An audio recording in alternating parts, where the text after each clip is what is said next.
स्वागत है आपका। आप देख रहे हैं पहाड़ प्राइम और मैं हूं आपके साथ आयुषी नेगी। बुलेटिन की शुरुआत करेंगे इस वक्त की बड़ी खबर के साथ। उत्तराखंड लोक सेवा आयोग से जुड़ी ये बड़ी खबर है। लोक सेवा आयोग ने अपर मुख्य सचिव गृह को पत्र लिखा है। लोक सेवा आयोग ने डीजीपी के कामकाज को लेकर नाराजगी जताई है।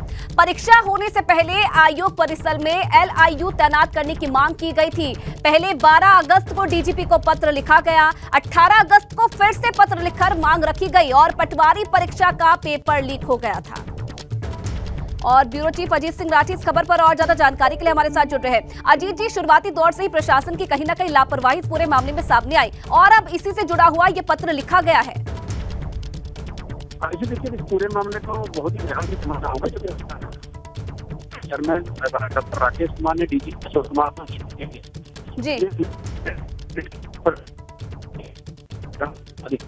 जी खुफिया मामले में कोई और आज चलिए, बहुत धन्यवाद अजीत जी तमाम जानकारी देने के लिए आपका। तो कल बड़ी कार्रवाई की थी जिसमें 5 लोगों को गिरफ्तार किया था। लगातार एक्शन में अब प्रशासन इस पूरे मामले को लेकर दिखाई दे रहा है। आपको बता दें कि डीजीपी को पत्र लिखा गया था। ये कहा गया पहले 12 अगस्त को डीजीपी को पत्र लिखा गया, उसके बाद 18 अगस्त को एक बार फिर से पत्र लिखकर मांग रखी गई थी। पटवारी परीक्षा का पेपर लीक हो गया था जिसे लेकर 2 बार पत्र लिखा गया। परीक्षा होने से पहले आयोग परिसर में LIU तैनात करने की मांग इन पत्रों के माध्यम से की गई थी।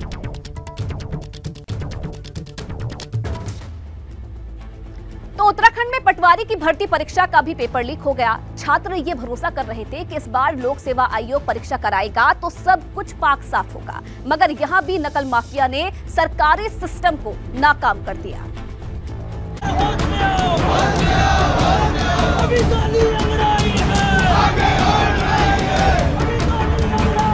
कांग्रेस कार्यकर्ताओं का ये प्रदर्शन पटवारी परीक्षा के पेपर लीक मामले को लेकर है। कांग्रेस कार्यकर्ताओं ने हरिद्वार में लोक सेवा आयोग के बाहर विरोध जताया।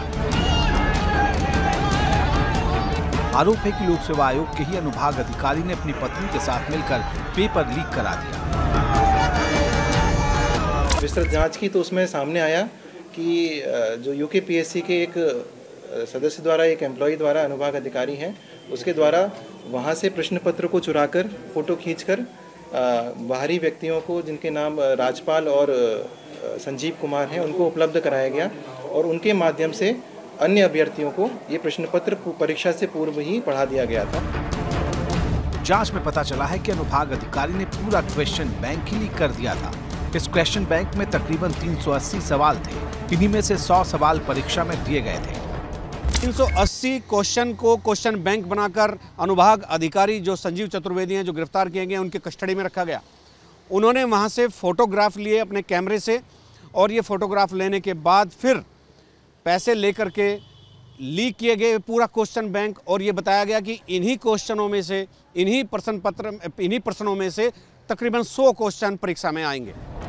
मुख्यमंत्री धामी ने साफ कर दिया है कि नकल माफिया के खिलाफ सरकार सख्त एक्शन ले रही है।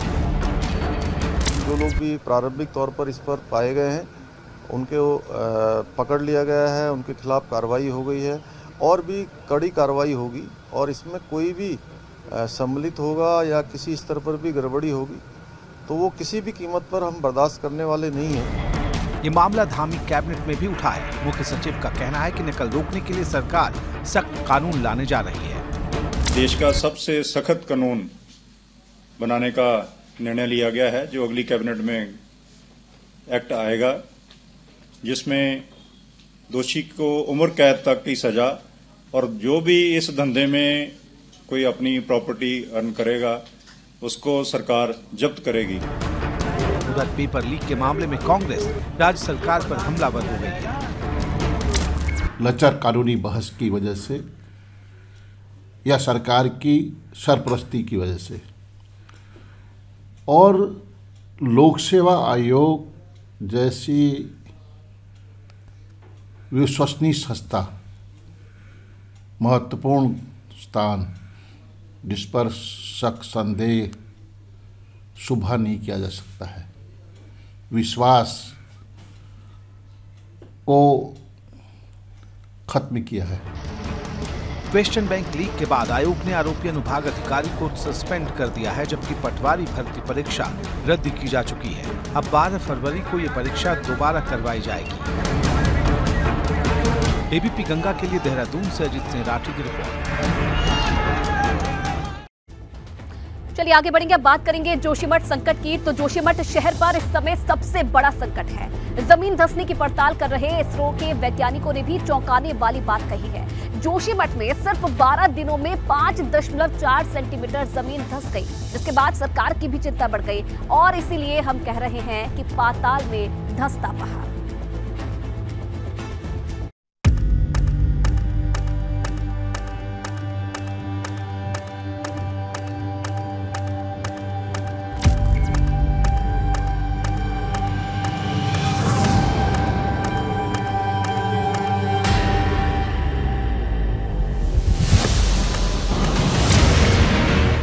तबाह हो जाएगा जोशीमठ शहर। जोशीमठ को जिंदा बचाने की मुहिम बेकार जाएगी।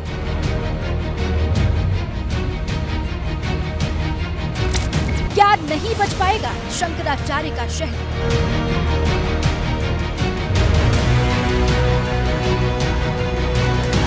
भारतीय अंतरिक्ष अनुसंधान संगठन यानी इसरो ने जोशीमठ को लेकर चौंकाने वाला खुलासा किया है। इसरो की रिपोर्ट के अनुसार जोशीमठ में सिर्फ 12 दिनों में 5.4 सेंटीमीटर जमीन धंस गई है।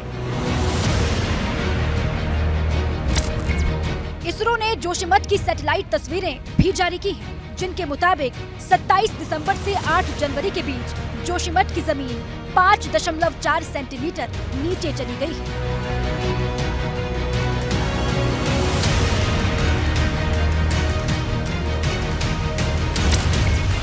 हैदराबाद स्थित NRSC ने धंसते क्षेत्रों की सैटेलाइट तस्वीरें जारी की हैं। तस्वीरों में सेना के हेलीपैड और नरसिंह मंदिर समेत पूरे शहर को संवेदनशील क्षेत्र के रूप में चिन्हित किया गया है। रिपोर्ट के मुताबिक अप्रैल से नवंबर 2022 के बीच जमीन धंसने की प्रक्रिया काफी धीमी थी और इस दौरान जोशीमठ 8.9 सेंटीमीटर तक धंस गया था। लेकिन 27 दिसंबर 2022 और 8 जनवरी 2023 के बीच जमीन धंसने की प्रक्रिया तेज हुई और महज 12 दिनों में शहर 5.4 सेंटीमीटर तक धंस गया।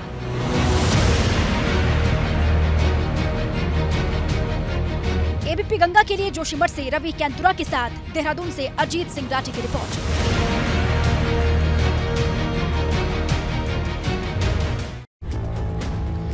जोशीमठ को अगर बचाना है तो अब जरूरी हो गया है कि पहले वहां से लोगों को शिफ्ट किया जाए। सरकार भी इन दिनों यही कर रही है, मगर सबसे पहले 2 क्षतिग्रस्त हो चुके होटलों को तोड़ा जा रहा है।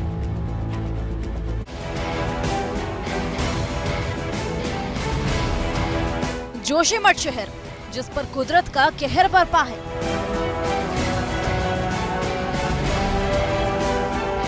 लोगों की आंखों के सामने ही उनके आशियानों पर संकट आ गया है। कुछ रोज पहले जो इमारतें सीना ताने खड़ी थी, अब उन्हें गिराया जा रहा है।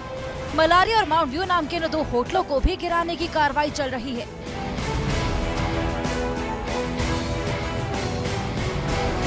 मगर होटल को ध्वस्त होने में अभी वक्त लग सकता है, क्योंकि जिस जगह होटल है वहां पर आबादी वाला इलाका है, इसलिए होटलों को हथौड़ों की मदद से तोड़ा जा रहा है। बड़ा खतरा जो है वो ये बना हुआ है कि जहाँ पर ऊपर डिसमेंटल कार्रवाई मैनुअल तरीके से इसी वजह से की जा रही है, क्योंकि नीचे देखिए आप, होटल के नीचे अगर आप जाएंगे तो एक बड़ी कॉलोनी है जहाँ पर भी पूरी दरारें थी। हालांकि यहाँ पर तमाम लोगों को यहाँ से खाली करा दिया गया है ताकि किसी तरह की कोई दिक्कत ना हो, लेकिन जो आसपास के कुछ लोग हैं, आप छतों में देखेंगे नीचे वहाँ पर कुछ लोग हैं, तो उन लोगों को थोड़ा सा दिक्कत है, थोड़ा ख़तरा है, क्योंकि तमाम यहाँ पर मकान है और नीचे तक बहुत बड़ी कॉलोनी है। इसी के नीचे सिंगधार है जहाँ पर ज़्यादा इस तरीके की दिक्कतें आई थी। ये पूरी कार्रवाई CBRI के विशेषज्ञों की देखरेख में हो रही है। दोनों होटल के बिल्डिंग के ऊपर से भार को धीरे धीरे कम किया जा रहा है।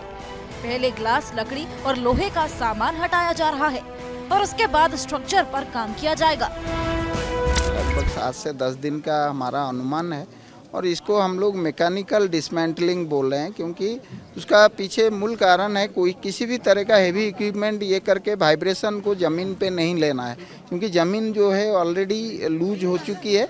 तो इसलिए इसको पीसेस में हम टुकड़ा टुकड़ा करके साइंटिफिक तरीके से सारे मलबे और या जो भी एलिमेंट्स है उसको नीचे लेके आएंगे। इस बीच सवाल ये उठ रहा है कि जोशीमठ में क्या घर भी तोड़े जाएंगे। इस पर सीएम धामी ने स्थिति साफ कर दी है। मुख्यमंत्री ने कहा कि अभी कोई घर नहीं तोड़ा जाएगा।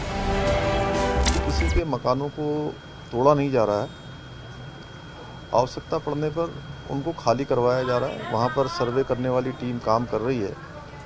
बाकी जनजीवन वहाँ का सामान्य है, 60% से ज़्यादा चीज़ें सामान्य रूप से चल रही हैं और हम जो पुनर्वास की कार्रवाई है उसको पूरी प्लानिंग के साथ कर रहे हैं। इस पूरी कार्रवाई को सावधानी के साथ अंजाम दिया जा रहा है, क्योंकि होटल के पास लोगों के मकान भी हैं। खतरा इस बात का है कि अगर होटल एक साथ गिरा तो खतरा मकानों को भी हो सकता है। एबीपी गंगा के लिए जोशीमठ से रवि केंथुरा की रिपोर्ट। इधर देहरादून में हुई कैबिनेट बैठक के दौरान जोशीमठ आपदा से जुड़े कई अहम फैसले लिए गए हैं। राहत शिविरों में विस्थापन के लिए 950 रुपए दिए जाएंगे, जबकि प्रभावित शख्स को खाने के लिए प्रतिदिन 450 मिलेंगे। विस्थापन होने वाले परिवार के 2 सदस्यों को मनरेगा के तौर पर मजदूरी मिलेगी। उधर पशुओं के विस्थापन के लिए 15,000 प्रति जानवर दिया जाएगा। प्रभावित परिवारों के लिए बिजली पानी के बिल अगले 6 महीने के लिए माफ कर दिए गए हैं। और अगर किसी प्रभावित पर बैंक लोन है तो सरकार उसके लिए भी राहत देने पर काम कर रही है। हर मंत्री 1 महीने का वेतन मुख्यमंत्री राहत कोष में देंगे। आपदा मद से जुड़े हुए सभी बड़े हिल स्टेशन की स्टडी कराई जाएगी। किस स्टेशन पर कितना लोड है उसका सर्वे होगा। हम मानक तय कर रहे हैं, या तो उनका वास्तविक की जो रेट है, किराया है प्रतिदिन प्रति कमरा, वो या फिर 950 रुपये अधिकतम, वो हम जिलाधिकारी को अधिकृत कर रहे हैं। इतने तक वो वास्तविक या फिर 950 रुपये अधिकतम, उस पर वो ले सकते हैं कमरा, उनको भुगतान कर सकते हैं। इसके अलावा जो रहे हैं लोग, उसमें प्रतिदिन प्रति व्यक्ति, उसमें बच्चा भी सम्मिलित है, उनको हम खाने के लिए 450 रुपये दें। अगर उस पर खर्च आता है तो वो खर्च वहन किया जाएगा। अगर कोई कहता है कि हम राहत शिविर खाना नहीं खुद से बनाना चाहते हैं, उनको 450 रुपये प्रतिदिन प्रति व्यक्ति के हिसाब से कैश दे दिया। वहीं जोशीमठ की ही तरह अब कर्णप्रयाग के लोग भी कुदरत की मार झेल रहे हैं। कर्णप्रयाग के बहुंगड़ा नगर इलाके में घरों में दरारें आ रही हैं, जिसके बाद इन घरों को खाली कराने की कवायद शुरू हो गई है। प्रभावित परिवारों को घर खाली करने का नोटिस दिया गया है, मगर प्रभावित लोग ये कह रहे हैं कि वो घर तब खाली करेंगे जब सरकार ये बताएगी कि उन्हें मुआवजा किस हिसाब से दिया जाएगा। तो साहब तो बहुत पहले से हो रहा है हमारे यहाँ बहुंगड़ा नगर में। कई बार प्रशासन से भी मिल गए हम, और ये बिल्कुल नीचे मंडी के कटान, ऊपर PWD का नाली न होना, पानी का अस्त व्यस्त होना, प्राकृतिक आपदा, जो भी जब जांच का विषय है किससे हो रहा है नुकसान।